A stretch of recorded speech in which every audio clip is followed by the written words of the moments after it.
Georgia's President Mikheil Saakashvili. He joins us from Marrakech now. Thank you very much indeed for speaking to us. Mr. Saakashvili, I want to start by asking you about growth in your country, because I understand that Georgia needs some $2 billion in annual foreign direct investment to resume the kind of economic growth that it enjoyed before the war with Russia, right?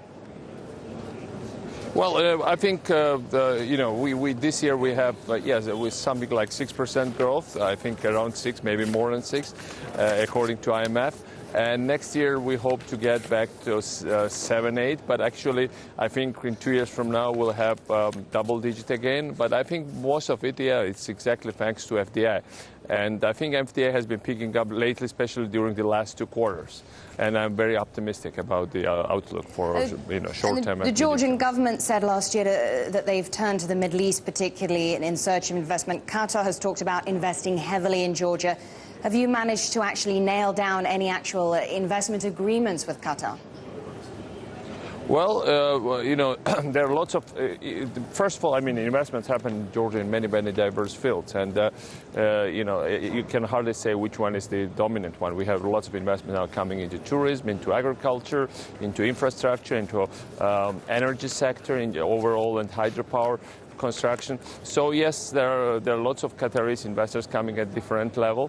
I've been meeting some of the people also yesterday and the day before yesterday from Kuwait and the UAE, and I think this is going well. I mean, we should realize what is important for Middle East investors in Georgia. In a way, for them, it's a deja vu, because in a way we are positioning Georgia. It's like what Dubai was in that region. Well, with that in mind, you mentioned the UAE, Mr. Saakashvili. Sorry to interrupt you. You mentioned the UAE. What form will the UAE investment take? When will it arrive?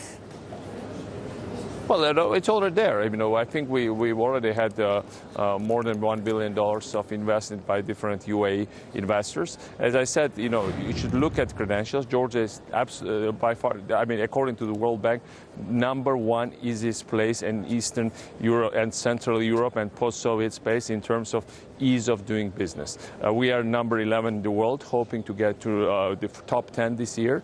Hopefully, somewhere in like maybe 7, 8, 9 position. It's hard to predict, but it's very much Anglo-Saxon league. Nobody in that region comes close to Georgian lawmakers approved constitutional amendments that will scale back the powers of the president, strengthen parliament. You've previously said these changes were needed. So do you support the constitutional amendments passed by parliament? Well, I think that's another example of why Georgia stands out in the region. We have. We